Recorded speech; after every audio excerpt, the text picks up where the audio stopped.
Genesian nggak kerasa ya, sekarang udah di penghujung 2023.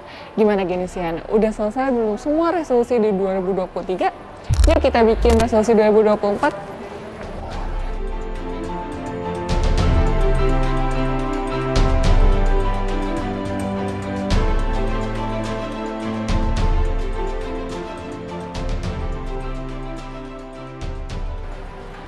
Hai Genesian, it's me again Berlin. Welcome back to Jutalk or Genesian Talk.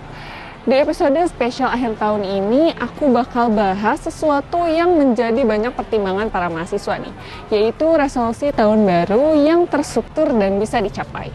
Nah, sebelum memulai lebih jauh, kita bahas dulu nih, apa itu resolusi tahun baru?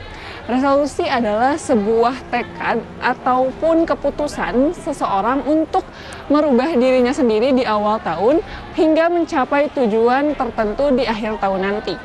Biasanya seseorang yang menetapkan resolusi tahun baru menjadikan ini sebagai bentuk motivasi diri untuk meningkatkan taraf kualitas hidup dalam segi kesehatan, karir, hubungan, dan aspek-aspek lainnya. Tapi Genesian perlu diingat kalau misalkan kita harus pintar-pintar dalam membuat urutan dalam resolusi tahun baru ini. Yang pertama itu dimulai dari level yang mudah, standar, dan level paling sulit. Hal ini harus kita lakukan agar kita lebih mudah menyelesaikan resolusi tahun baru tersebut. Nah, Genesian, setelah membahas apa itu resolusi, aku bakal kasih nih beberapa referensi resolusi buat kalian, terutama di dunia perkuliahan. Yang pertama, fokus pada keseimbangan hidup. Kita harus fokus terhadap berbagai keseimbangan hidup yang ada dalam hidup kita, seperti kehidupan sosial, kehidupan akademik, dan juga kesehatan. Mungkin kita salah satu orang yang terlalu sibuk terhadap dunia perkuliahan sampai lupa untuk perihal kesehatan. Kita nggak boleh tuh untuk terlalu fokus ke satu aspek begitu saja. Makanya resolusi yang ini tuh bisa membuat kalian lebih seimbang dalam menjaga kehidupan sosial, kehidupan akademik, dan juga kesehatan. Kalau bahasa jakselnya mau work-life balance, Genesian. Yang kedua, pengembangan diri. Resolusi ini lebih berfokus terhadap pengembangan segala potensi dan juga bakat yang ada di dalam diri kalian. Kalian bisa mengikuti berbagai kursus online, sertifikasi, bootcamp, atau mungkin mengikuti berbagai organisasi yang ada di dalam kampus ataupun yang di luar kampus. Resolusi ini juga tidak hanya menambah nilai positif di dalam diri kalian, tetapi juga membawa nilai plus ke dalam masa depan karir kalian setelah lulus nanti. Strategi yang pertama, pembagian tujuan.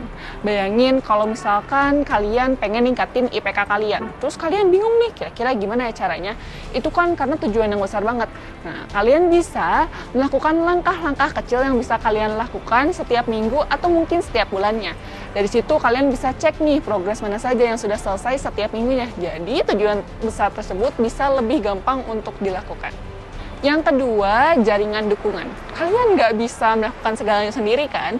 Maka dari itu kita bisa nih mencoba nyari teman, cari sahabat, teman seperjuangan yang bisa kita jadikan untuk teman bertukar cerita atau mungkin untuk menambahkan motivasi-motivasi kita selama mencapai resolusi tersebut.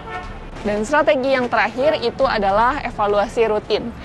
Kalian jangan lupa untuk sering cek progres apa saja yang sudah kalian lakukan. Evaluasi rutin ini penting loh Genesian.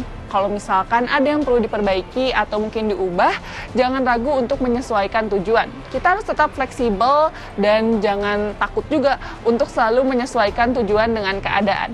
Dengan evaluasi ini juga itu dapat memberikan pengetahuan kepada kita hal apa saja yang sudah kita lakukan dan hal apa saja yang harus kita kembangkan di kemudian hari nanti. Nah, Genesian, aku tekanin lagi ya, kalau misalkan resolusi itu bukan hanya sekadar menetapkan tujuan, tetapi juga perjalanan bagaimana kita mencapai tujuan tersebut. Setiap orang pasti memiliki potensinya masing-masing. Dan resolusi adalah langkah awal yang fantastis untuk menetapkan versi terbaik dari diri kita sendiri. Aku Berliana, sampai jumpa di TikTok selanjutnya. Bye-bye!